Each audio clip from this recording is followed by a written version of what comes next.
ఆ గ్రామంలో విద్యుత్ ఉండదు. టీవీలతో పాటు సెల్ ఫోన్ల వినియోగం ఉండదు. ప్రస్తుత సమాజాన్ని కుంగదీస్తోన్న ఎలాంటి అవలక్షణాలు అక్కడ కనిపించవు.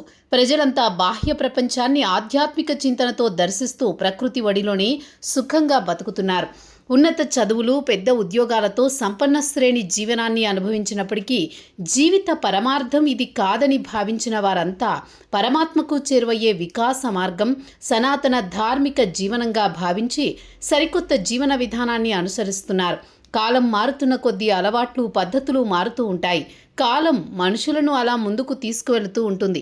అయితే కాలానికి ఎదురు నిలుస్తూ పూర్తిగా పాత పద్ధతులను అనుసరిస్తూ విభిన్న జీవనాన్ని అనుసరిస్తున్నారు శ్రీకాకుళం జిల్లాలో ఉన్న కూర్మ గ్రామ ప్రజలు. పూర్తిగా ప్రాచీన వైదిక వర్ణాశ్రమ పద్ధతులు పాటిస్తూ ముందుకు సాగుతోంది కూర్మ గ్రామం. అక్కడకు వెళితే 100 సంవత్సరాల క్రితం నాటి పరిస్థితులు కనిపిస్తాయి.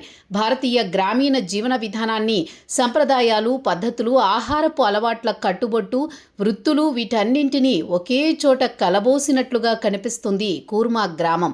ఆ గ్రామాన్ని 2018 జూలైలో అంతర్జాతీయ కృష్ణ చైతన్య సంఘం సంస్థాపకాచార్యులైన భక్తి వేదాంత స్వామి ప్రభుపాదులు వారి శిష్య బృందం ఏర్పాటు చేసింది. మొదట్లో కొద్ది మందితో ప్రారంభమైన కూర్మ గ్రామం ప్రస్తుతం 50 వరకు కుటుంబాలు, 100 మందికి పైగా జనాభా నివసిస్తున్నారు. బ్రిటిష్ వారి ఏలుబడిలో భారతీయ వర్ణాశ్రమ వ్యవస్థ గాడి తప్పడంతో తిరిగి ప్రపంచాన్ని సనాతన ధర్మం వైపు మరల్చడమే ధ్యేయంగా కూర్మ గ్రామ ప్రజలు సంకల్పించి ఆ దిశగా ప్రచార కార్యక్రమాలు నిర్వహిస్తున్నారు. ప్రకృతితో కలిసి మనిషి జీవితం ఎలా అని భారతీయ సంస్కృతి చాటి చెప్పింది. అలాంటి జీవితానికి కూర్మ గ్రామం ఇప్పుడు ఆదర్శంగా నిలుస్తోంది.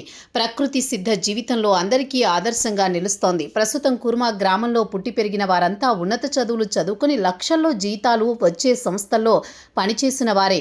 గొప్ప కుటుంబాల్లో పుట్టిన వారు కానీ యాంత్రిక జీవనానికి విసుగు చెంది ప్రకృతితో మమేకమై పరమానందం పొందేందుకు కుటుంబ సమేతంగా అన్నీ వదిలి కూర్మ గ్రామంలో నివసిస్తున్నారు.